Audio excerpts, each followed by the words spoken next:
యోహాను సువార్త 12 అందరం కలిపి చదువుకుందాం. యోహాను సువార్త 12 అందరం కలిపి చదువుకుందాం.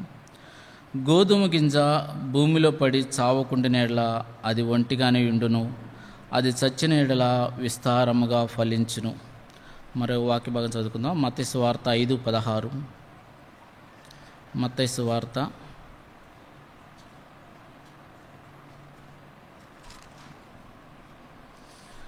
సువార్త 5:16 అందరం కలిపి చదువుకుందాం.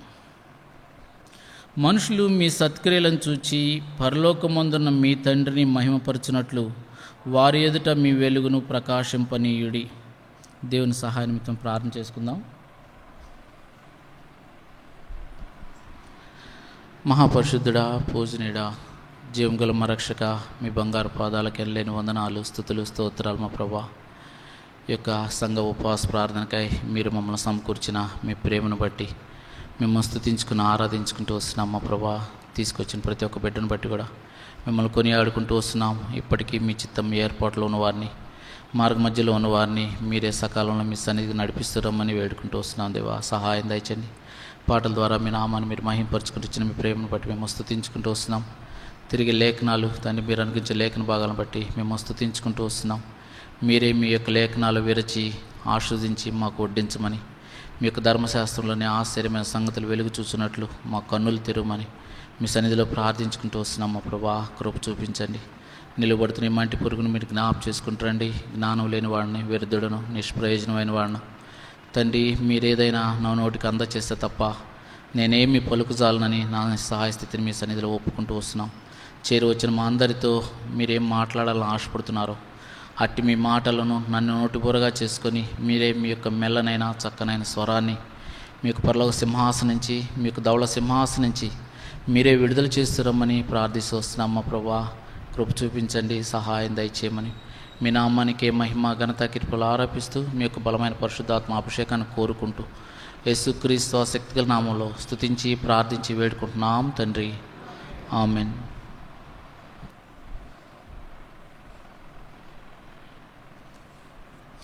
మనం చదువుకున్న 2 వాక్య భాగాలు కూడా చాలా సుపరిచితమైన వాక్య భాగాలు. యోహాను సువార్త 12:24 గోధుమ గింజ భూమిలో పడి చావకుండిన యెడల అది ఒంటిగానే ఉండును, అది చచ్చిన యెడల విస్తారముగా ఫలించును. ఇక్కడ యేసుక్రీస్తు ప్రభువారు చెబుతున్న సందర్భం, తాను ఇంకా 6 దినముల్లో తను అప్పగింపబడబోయే దినాల్లో పస్కా పండుగ సమయంలో యేసుక్రీస్తు ప్రభువారు ఈ యొక్క మాట సెలవిస్తూ వస్తున్నట్టు మనం మొట్టమొదటి చూస్తే 12:1 చూస్తే, కాబట్టి యేసు తాను మృతుల్లో నుండి లేపిన లాజరున్న బేతనియకు పస్కా పండుగకు 6 దినములు ముందుగా వచ్చెను. అక్కడ వారు ఆయన్ను విందు చేసిరి. కాబట్టి ప్రియమైన వారలారా, ఈ యొక్క వాక్యము తన శిష్యులకు ఆ విధంగా చెప్తూ వస్తూ పైన మనం 20 వచనం చూస్తే కూడా తెలుస్తుంది. ఆ పండుగలో ఆరాధింప వచ్చిన వారిలో కొందరు గ్రీకు దేశస్థులుండ్రి.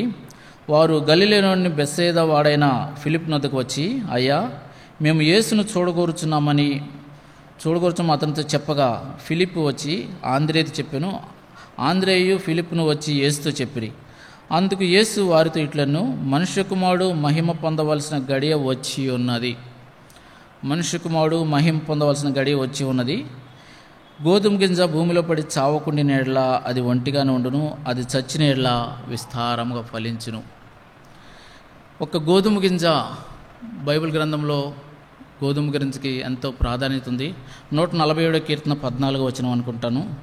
నీ సరిహద్దులో సమాధానం కలుగు చేయవాడు ఆయనే, మంచి గోధుమలతో నిన్ను తృప్తిపరచువాడు ఆయనే అని చెప్తాడు. 147 కీర్తన 14 వచనంలో, నీ సరిహద్దుల్లో సమాధానం కలుగు చేయవాడు ఆయనే, మంచి గోధుమలతో నిన్ను తృప్తిపరచువాడు ఆయనే అని చెప్పి దేవాదేవుడు తెలిసిన. అంటే ఇక్కడ మనం చదువుకున్న వాక్య భాగంలో గోధుమ గింజ విత్తేటప్పుడు ఒక్క గింజగానే విత్తుతారు. అది ఫలించే స్టేజ్కి వచ్చేసరికి ఆ యొక్క కంకులుగా ఎన్నో ఒక్క ధాన్యం ద్వారా ఎన్నో గోధుమ గింజలు పంట కోసే విధంగా చూస్తూ వస్తాం.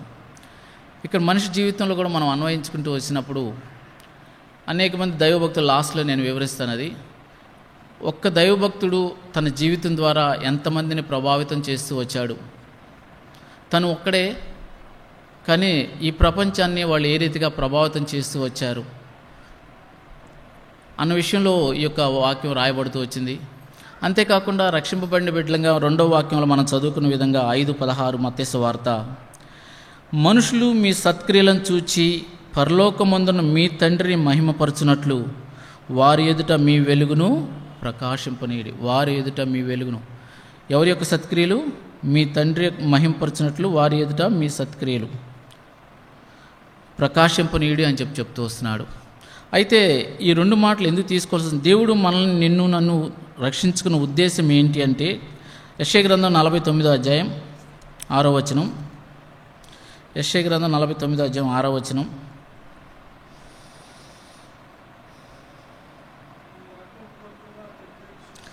నీవు యాకోబు గోత్రపు వారిని ఉద్ధరించినట్లును ఇశ్రాయేల్లో తప్పింపబడిన వారిని రప్పించినట్లును నా సేవకుడై ఉండుట ఎంతో స్వల్ప విషయం. ఇక్కడి నుంచి గమనించండి. భూ దిగంతముల వరకు నీవు నేను కలుగజేయి రక్షణకు సాధనమొకటకై అన్యజనులకు వెలుగై ఉండునట్లు నిన్ను నియమించి ఉన్నాను. దేవుడు రక్షించుకున్న ఉద్దేశం మనల్ని ఫిలిప్పీ పత్రిక 2:21 రాస్తాడు. అందరూ తమ సొంత కార్యంలో చూచుకొనిచున్నారు, కానీ యేసుక్రీస్తు కార్యంలో చూడరు అని చెప్తూ వస్తున్నాడు. ఈరోజు రక్షింపబడిన విశ్వాసులంగా, రక్షింపబడిన బిడ్డలంగా మనము, మన కుటుంబం క్షేమ పరిస్థితి, మన అవసరతలు, వీటి కోసమే దేవుడు మనల్ని సృజించాడా, లేదా ఇంకా దేనికోసం మనల్ని దేవుడు సృజించాడు? ఇక్కడ చెప్తూ వస్తున్నాడు, భూ దిగంతముల వరకు, ఒక విజయవాడ కాదు, ఒక ఆంధ్రప్రదేశ్ కాదు, ఒక భారతదేశం కాదు, భూ దిగంతముల వరకు నేను కలుగజేయ రక్షణ యేసుక్రీస్తు ప్రభువారి నుంచి వస్తుంది. ఆ యొక్క రక్షణను, ఆయన కలుగజేసే రక్షణ కొరకు మనల్ని ఏమంటున్నాడు? సాధనమొకటకై అన్యజనులకు వెలుగై ఉండునట్లు నిన్ను నియమించి ఉన్నాను. అన్యజనులకు, ఈ లోకంలో రక్షింపబడని బిడ్డలు మన చుట్టూ, మన ఇరుగు పొరుగు వారు, మనం పనిచేసే ప్రదేశాల్లో ఎంతోమంది ఉంటున్నారు. రోజుకి ఎన్ని మరణ వార్తలు, ఎంతమంది కాలగర్భంలో కలిసిపోతున్నారు. రండి, రోమాపత్రిక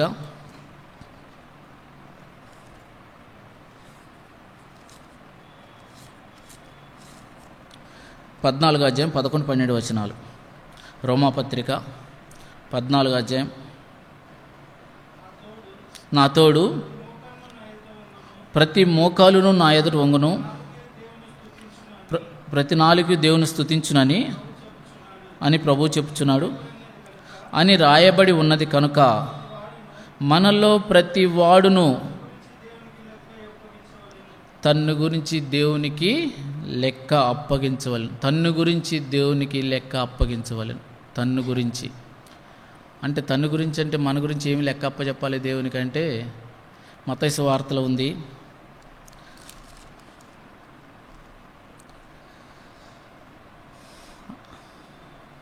ఆరో అధ్యాయం 19-20 వచనాలు. భూమి మీద మీ కొరకు ధనమును కూర్చుకొనవద్దు, ఇక్కడ చిమ్మెటయు తుప్పును తినివేయును, దొంగలు కన్నం వేసి దొంగిలెదరు. చాలండి. పరలోకమందు మీ కొరకు ధనము కూర్చుకొనుడి. పరలోకమందు మీ కొరకు ధనము కూర్చుకుని, పరలోకంలో మనం కూర్చుకునే ధనం ఏంటి అంటే ఆత్మల సంపాదనే. దేవుడు నిన్ను నన్ను సృష్టించుకునే ఉద్దేశం అన్యజనులకు వెలుగై ఉండునట్లు నేను కలుగజేయ రక్షణకు సాధనమొకటికై నేను నిన్ను నియమించి ఉన్నాను అని చెప్పి దేవుడు సెలవిస్తూ వస్తున్నాడు. ఇక్కడ ధనము కూర్చుకొనవద్దు, ఇక్కడ చిమ్మిటియు తుప్పు తినివేస్తాయి. అయితే పరలోకంలో మీ కొరకు ధనము కూర్చుకొనుడు అని చెప్పి దేవుడు సెలవిస్తూ వస్తున్నాడు. పరలోకంలో ధనం కూర్చుకోవటం అంటే రేపు ఒక దినాన తీర్పు దినాన నా కొరకు నీవు ఎన్ని ఆత్మలు సంపాదించావు, అదే పరలోక ధనం.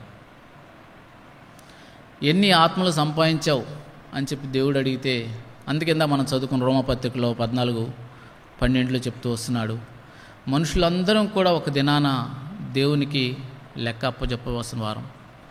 దానికి ముందు రాయబడిన మాట, ప్రతి ఒక్క మోకాలు దేవుని నామమున వంగును, ప్రతి ఒక్క నాలుక తండ్రి అయిన దేవుడిని స్తుతించును అని చెప్తూ వస్తున్నాడు.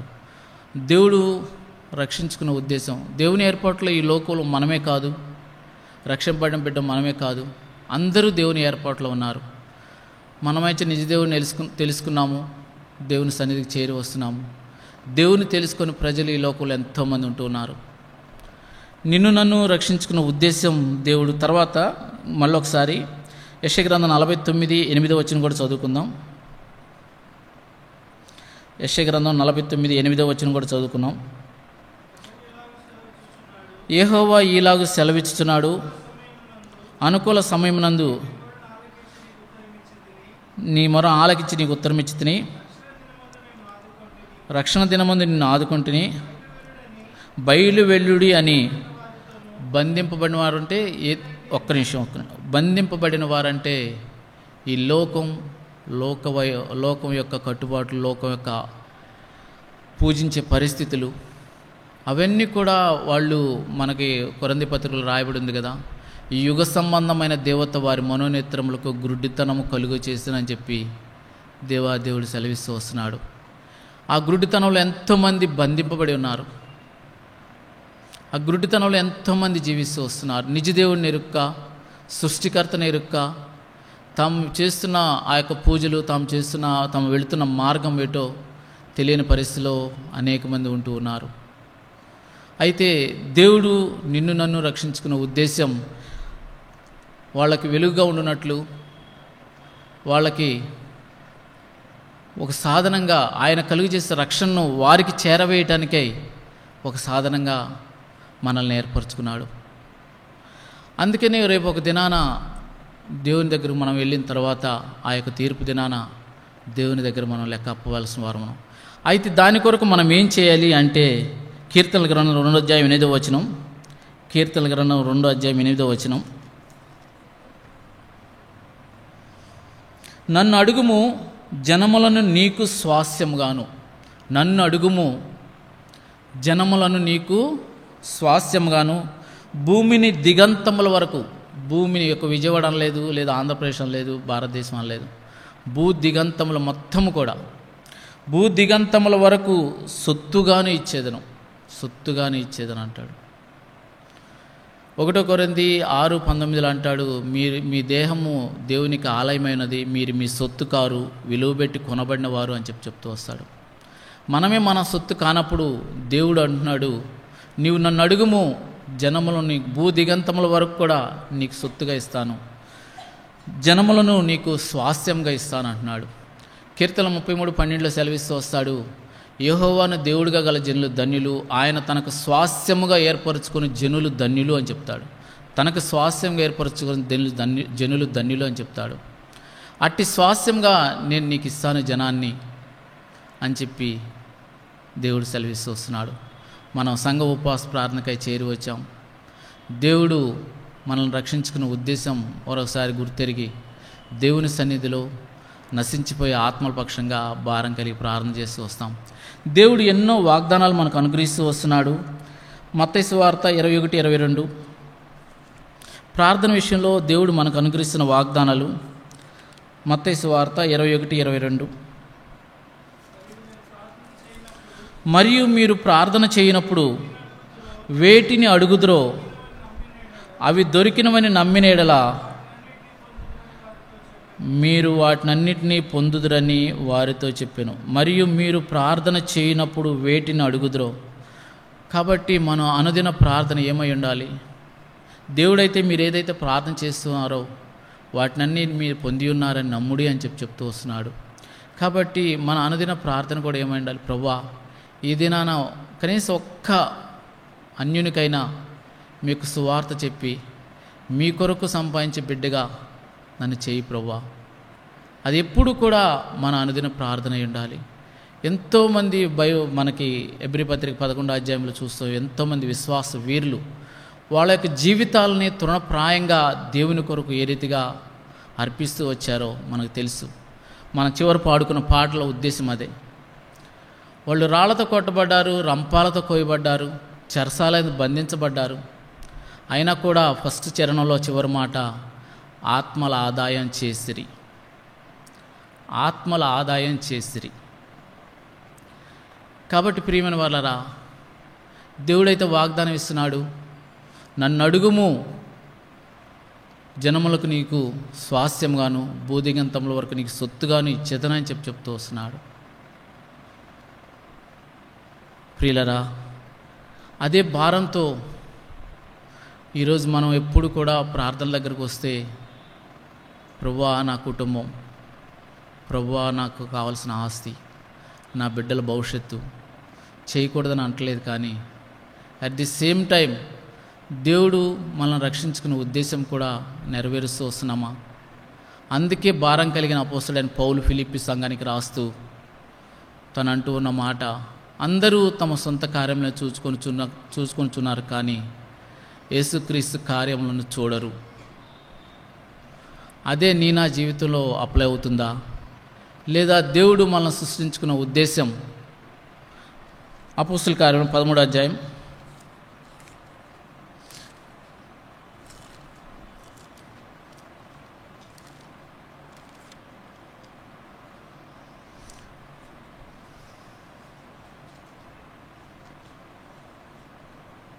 47వ వచనం. అపోస్తలుల కార్యం 13:47.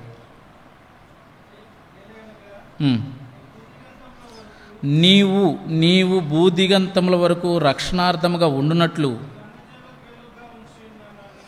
నిన్ను అన్యజనులకు వెలుగుగా ఉంచి ఉన్నాను, నిన్ను అన్యజనులకు వెలుగుగా ఉంచి ఉన్నాను. మరొక చోట చూద్దాం, యెషయా గ్రంథం 42వ అధ్యాయం 6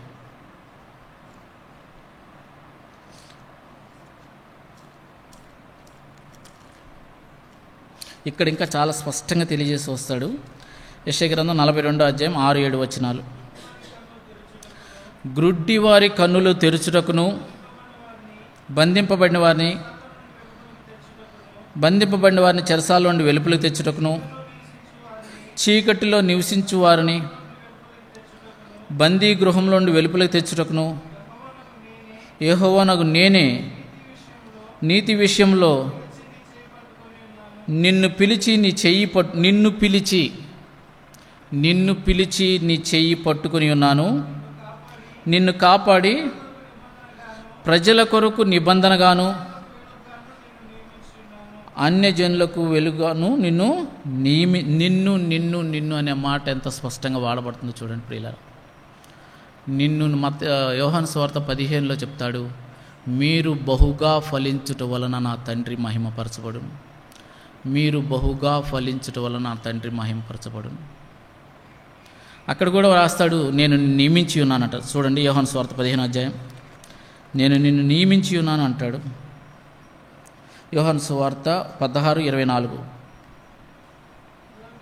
సారీ ఒక్క నిమిషం, 15:16. యోహాను సువార్త 15:16. మీరు నన్ను ఏర్పరచుకోలేదు, మీరు నా పేరట తండ్రి ఏమడుగుదరో అది ఆయన మీకు అనుగ్రహించినట్లు మీరు వెళ్ళి ఫలించుటకును మీ ఫలం నిలిచి ఉండుటకును నేను మిమ్మల్ని ఏర్పరచుకొని నియమించి. ఎన్నిసార్లు దేవుడు తన లేఖనాలను చూపిస్తూ వస్తున్నాడండి. నిన్ను ఏర్పరచుకొని నియమించి తిని అన్యజనులకు రక్షణార్థంగా ఉండునట్లు నేను నిన్ను ఏర్పరచుకున్నాను అని చెప్పి అన్యజనులకు. ఇప్పుడు మనం చదువుకున్న భాగంలో ఎంతో చక్కగా రాస్తూ వచ్చారు. ఏమంటున్నాడు ఫస్ట్ మాటలో? గ్రుడ్డివారి కన్నులు తెరుచుటకు. గుడ్డివారంటే ఇక్కడ ఆత్మీయ అర్థం. ఈ లోకులు ఇందాక మనం చెప్పుకున్న కొరింథీ పత్రికలో రాసిన మాట, ఈ యుగ సంబంధమైన దేవత వారి మనోనేత్రములకు గ్రుడ్డితనము కలుగు చేసిందని చెప్పి కొరింథీ పత్రికలో అపోస్తలుడైన పౌలు రాస్తూ వస్తాడు. అట్టి ఆత్మీయ అంధకారంలో ఉన్న అనేక మందిని, గ్రుడ్డివారిగా ఉన్నవారిని కన్నులు తెరుచుటకును, బంధింపబడిన వారిని చెరసాల్లో నుండి వెలుపలికి రప్పించుటకును. బంధింపబడిన వారంటే ఈ లోక కట్టుబాట్లు, ఎస్పెషల్లీ చాలామందికి కుల కట్టుబాట్లు. ఆ కులం, నేను ఒకవేళ ఆ బైబిల్ పట్టుకొని మందిరంకి వెళ్తే నా కులం నుంచి నన్ను వెలివేస్తారేమో అన్న అపోహలు ఈ రోజులో చాలామంది ఉన్నారు. అందుకే ఆయన అంటున్నాడు మాట, బంధింపబడిన వారిని చెరసాల్లో నుండి వెలుపలికి తెచ్చుటకును, చీకటిలో నివసించు వారిని బందీ గృహంలో నుండి వెలుపలికి తెచ్చుటకును. చీకటిలో నివసించు వారిని, చీకటిలో అంటే ఆత్మీయ అంధకారం, నిజ వెలుగును, సత్యదేవుడైన దేవుడిని వెలుగును చూడకుండా అంధకారంలో ఎంతోమంది జీవిస్తూ వస్తున్నారు. అంధకారంలో ఉన్న వారిని, చీకటిలో నివసించే వారిని బందీగృహంలో వెలుపల తెచ్చుటకును, యెహోవానగు నేనే నీతి విషయంలో నిన్ను పిలిచి నీ చెయ్యి పట్టుకుని ఉన్నాను. నీతి విషయంలో నిన్ను పిలిచి నీ చెయ్యి పట్టుకుని ఉన్నాను. నిన్ను కాపాడి, అంటే ఒకవేళ ఏ పరిస్థితులు నీకు వచ్చినా, సువార్త ప్రకటించేటప్పుడు వారు ఎంత నిన్ను వ్యతిరేకించినా, వారు నిన్ను ఎంత దూషించినా, కొట్టినా కూడా ఇక్కడ అంటున్న మాట, నిన్ను కాపాడి ప్రజల కొరకు నిబంధనగాను అన్యజనులకు వెలుగుగాను నిన్ను నియమించి, అన్యజనులకు వెలుగుగాను నేను నిన్ను నియమించి ఉన్నాను. కాబట్టి ఈ యొక్క వాక్యాలను ఒకసారి ధ్యానం చేసుకుంటూ కీర్తనలు 2:8 ఒకసారి దేవుడు సెలవిస్తూ వస్తున్న మాట, నన్ను అడుగుము. కాబట్టి మనం కూడా అదే జయంతో ప్రార్థన చేస్తూ వద్దామా? ప్రియులారా, దేవుడైతే ఆ ప్రార్థన విషయంలో ఎన్నో వాగ్దానాలు అనుగ్రహిస్తూ వస్తున్నాడు. 65:2 కీర్తనలు, ప్రార్థన ఆలకించువాడా సర్వశరీరులు నీ ఎద్దుకు వస్తారంటాడు. 57:2 నా కార్యమును సఫలం చేయు దేవునికే నేను మొరపెట్టుచున్నాను అంటాడు. కాబట్టి ప్రియులారా, ఇంకా లూకాసువార్త 18 అధ్యాయంలో అయితే తనకు మొరపెట్టు వారి విషయంలో, దివారాత్రులు తన విషయంలో మొరపెట్టుచున్న వారి విషయంలో ఆయన తప్పక ఆలకించును అంటాడు. రోమపత్రిక 10వ అధ్యాయంలో 12వ వచనంలో తనకు ప్రార్థన చేయవారందరి ఎడల కృపచూపుటకు ఆయన ఐశ్వర్యవంతుడై ఉన్నాడు అంటాడు. కాబట్టి మన దేవుడు, ఇందాక మనం చూస్తూ వచ్చాం, మనల్ని కాపాడే దేవుడు. ఎట్టి శ్రమలో ఉన్నా, ఏ పరిస్థితిలో ఉన్నా, ఆ యొక్క సువార్త ప్రకటించే సమయంలో నీకు ఎట్టి ఆపద సంభవించినా నీ చెయ్యి పట్టుకొని ఉన్నాను అంటున్నాడు. నిన్ను కాపాడి ప్రజలకు నిబంధనగా నేను చేసి ఉన్నాను అంటున్నాడు. ప్రియమైన వారలారా, అపోస్తలుడైన పౌలు తను దమస్క మార్గంలో సంధింపబడడం మునుపు క్రీస్తు బిడ్డలను భయంకరంగా హింసిస్తూ వచ్చాడు, చంపటమే జయంగా పెట్టుకుంటూ వచ్చాడు. అలాంటి సౌలు పౌలుగా మార్చబడిన తర్వాత, దమస్క మార్గంలో తను దేవుని చేత సంధింపబడిన తర్వాత, తన కన్నుల నుండి పొరల వంటి రాలబడిన తర్వాత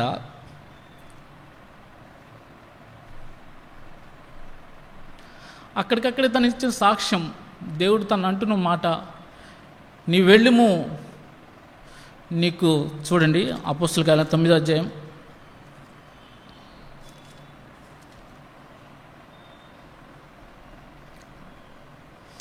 15వ వచనం, 9:15 అపోస్తలుల కార్యం. అందుకు ప్రభువు, నీ వెళ్ళుము, అన్యజనుల ఎదుటను రాజుల ఎదుటను ఇశ్రాయేలు ఎదుటను నా నామము భరించుటకు అననీతో దేవుడు సెలవిస్తున్న మాట అండి.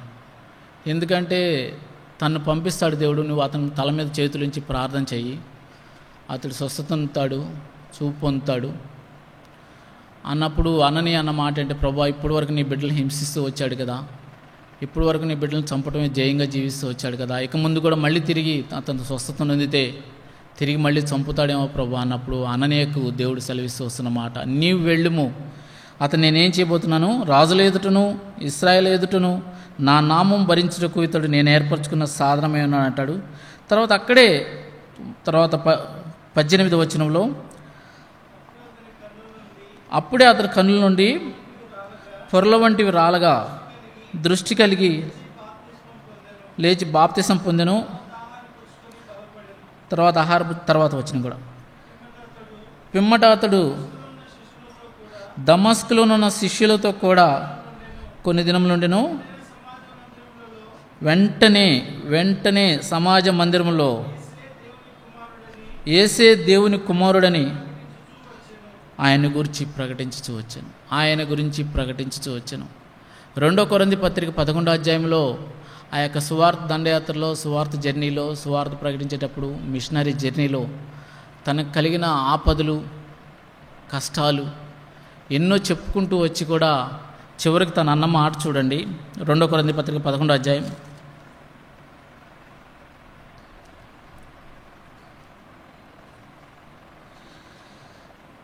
28. ఇవియును కాక సంఘములన్నిటిని గురించి చింత కలదు. ఈ భారము దినదినము నాకు కలుగుచున్నది. ప్రియమైన వాళ్ళరా, తను అప్పటి వరకు భయంకరంగా దేవుని బిడ్డలను, అన్యులను కూడా కాదు, దేవుడి బిడ్డలను హింసిస్తున్న అపోస్తలుడైన పౌలు తిరిగి దేవుని చేత తను సంధింపబడిన తర్వాత దేవుని కొరకు, దేవుని ఆత్మల ఆదాయంలో తను ఎన్ని పడని పాట్లు పడుతూ వచ్చాడో ఈ యొక్క 11వ అధ్యాయంలో, 2 కొరింథీ 11వ అధ్యాయంలో 22 నుంచి ఉంది. ఇది పడ్డాడు, అది పడలేదు, ఈ కష్టం పడ్డాడు, ఈ కష్టం పడలేదు అనేది ఎక్కడా లేదు. ఎంతో భయంకరంగా హింసింపబడ్డాడు. కపట సహోదరుల వల్ల అంటాడు ఒక స్టేజ్లో. తన తోటి సహోదరులతో కూడా మోసగింపబడ్డాడు. అయినా కూడా ఎక్కడా తను ఆ యొక్క పడిన శ్రమల గురించి వెనకంజ వేయలేదు. తను ఎక్కడ కూడా వెనుతీయలేదు. దేవుని గురించి, దేవుని కార్యాల గురించి, దేవుని సువార్త గురించి, ఆత్మలు సంపాదించే విషయంలో తను ఎక్కడ కూడా వెనుక తీయలేదు. మనం చదువుకున్న భాగం, గోధుమ గింజ భూమిలో పడి చావకుండిన ఎడల అది ఒంటిగానే ఉండును, అది చచ్చిన ఎడల బహుగా ఫలించును. పౌలు ఒక్కడే, కానీ 14 పత్రికలు తను రాస్తూ వచ్చాడు. ఎన్నో సంఘాలు కడుతూ వచ్చాడు. పడిపోయిన వారిని తిరిగి లేవనెత్తాడు. ఎన్నో ఆపదల్లో దేవుని కొరకు ఆత్మలు సంపాదిస్తూ వచ్చాడు. కానీ తను ఒక్కడే ఎంతమందిని వెలిగించాడు, ఎంతమందికి తను వెలుగుగా ఉన్నాడు. దేవుని ఎదుట తన యొక్క క్రియలు వెల్లడి చేస్తూ మనం చదువుకున్న భాగం మత్తయి సువార్త 5:16లో దేవుని సత్క్రియలు లేదా తన వెలుగును ఇతరుల ఎదుట వెలిగింప చేస్తూ వచ్చాడు. తనొక్కడే, పౌలు ఒక్కడే గోధుమ గింజగా తను భూమిలో పడి ఈ లోకం కోసం చనిపోయాడు. క్రీస్తు కొరకు జీవించాడు, విస్తారంగా ఫలించాడు. దేవుని కొరకు దేవుడు రేపు ఆ యొక్క మహిమా సింహాసనం ఎదుట తన పక్కన మరొక సింహాసనంలో తను ఉండనైనాడు. మరి మీరు, నేను ఎక్కడ? భగత్ సింగ్ గారు ఒక్కరే. తను ఇంగ్లాండ్లో తను దేవుని తెలుసుకున్న తర్వాత బాంబేకి తల్లిదండ్రుల దగ్గరకు వచ్చినప్పుడు ఆ షిప్పు హార్బర్లోనే మనకందరికీ తెలిసిన మాటలే, నువ్వు నీ దేవుణ్ణి ప్రచురం చేయొద్దు, నీ మనసులో మాత్రమే ధ్యానించుకున్నప్పుడు నేను శ్వాస తీసుకోకుండా జీవించగలనా అని చెప్పి అన్నప్పుడు తల్లిదండ్రులను విడిచిపెట్టాడు. బాంబే వీధులలో తను కేవలం టీ నీళ్ళు తాగి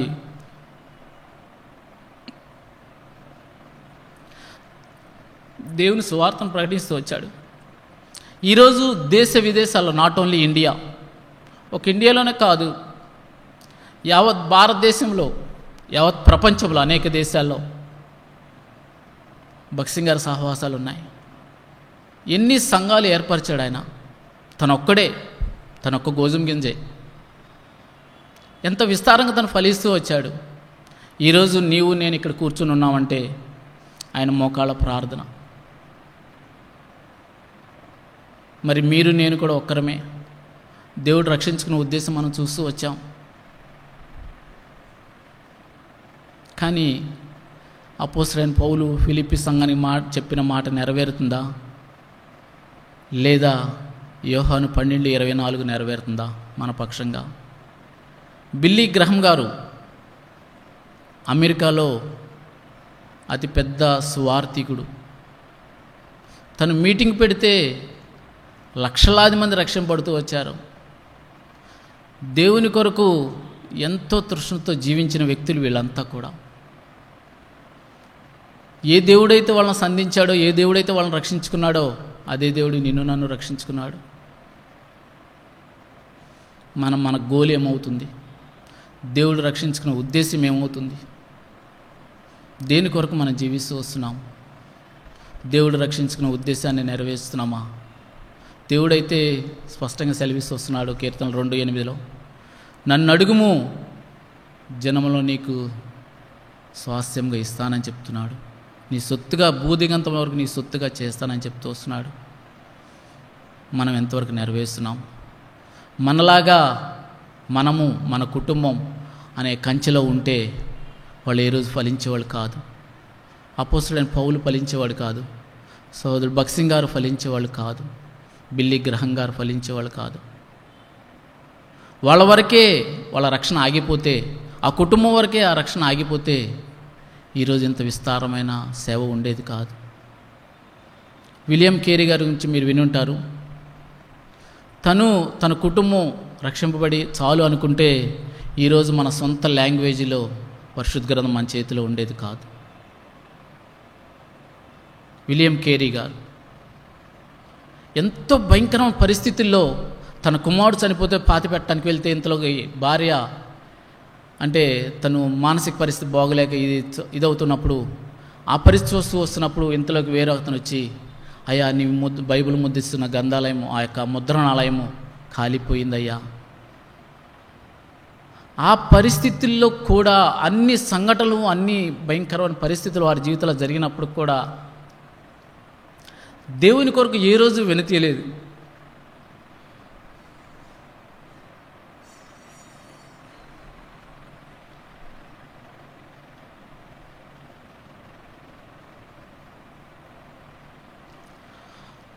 ఈరోజు నా తీర్మానం ఏంటి? దేవుని సన్నిధిలో చేరి వచ్చాం. గోధుమ గింజ భూమిలో పడి చావకుండిన ఎడ్ల అది ఒంటిగానే ఉండును, అది చచ్చిన ఎడ్ల విస్తారంగా ఫలించును. భక్తుల జీవితాలను మనం చూస్తూ వచ్చాం. వాళ్ళ జీవితాలను ఎంతోమంది ప్రభావితం చేస్తూ వచ్చినాయి. వాళ్ళ జీవితాలు అంధకారంలో ఉన్నప్పుడు వాళ్ళకి జీవితాల ద్వారా దేవుని వెలుగును చూస్తూ వచ్చారు, దేవుని మహిమను చూస్తూ వచ్చి, దేవుని యొక్క అద్భుత కార్యాలు చూస్తూ వచ్చారు కేవలం వారి జీవితాల ద్వారా. మీరు అనొచ్చు, మనం అంత గొప్ప భక్తులం కాదని. అంత గొప్ప భక్తులం కాకపోయినా కొన్ని ఆత్మలైనా ఇందాక చూస్తూ వచ్చాం మత్తయి సువార్త 6వ అధ్యాయంలో, ఇక్కడ ధనం కూర్చుకొనొకడి పరలోకంలో మీకునకు ధనం కూర్చుకొనుడు అని చెప్పి దేవుడు సెలవిస్తూ వస్తున్నాడు. మరి మన సంపాదన ఎంతవరకు వచ్చింది? పరలోకంలో మన ధనం ఎంతవరకు వచ్చింది? ఇప్పటివరకైనా చేయలేకపోతే ప్రభువా, ఇక ముందు నుంచైనా నీ కొరకు ఆత్మల ఆదాయం చేస్తూ వస్తాను ప్రభువా, ఇక ముందైనా నీ కొరకు జీవిస్తాను. రోజుకి కనీసం మినిమం తీర్మానం, రోజుకి ఒక్కరినైనా నీ కొరకు సంపాదిస్తాను ప్రభువా. దేవుడు స్పష్టంగా సెలవిస్తూ వస్తున్నాడు, నన్ను అడుగుము అంటున్నాడు, నన్ను అడుగుము అంటున్నాడు. దేవుని సన్నిధిలో మొరపెట్టుకొని, ప్రభువా ఒక్క ఆత్మని రోజుకి ఒక్క ఆత్మనైనా నీ కొరకు సంపాదిస్తాను ప్రభువా, అట్టి బిడ్డగా నన్ను చేయి ప్రభువా అని చెప్పి దేవుని సన్నిధి యొక్క ఉపవాస ప్రార్థనలో మనం ప్రార్థన చేద్దాం. ప్రార్థనలోకి ప్రవేశిద్దామండి. దేవుడు మీ హృదయాలు ఉంచిన భారాన్ని బట్టి దయచేసి ప్రార్థించండి. అలాగే రేపటి పరిశుద్ధ దినం నిమిత్తం ఇక్కడ జరిగే పరిచయం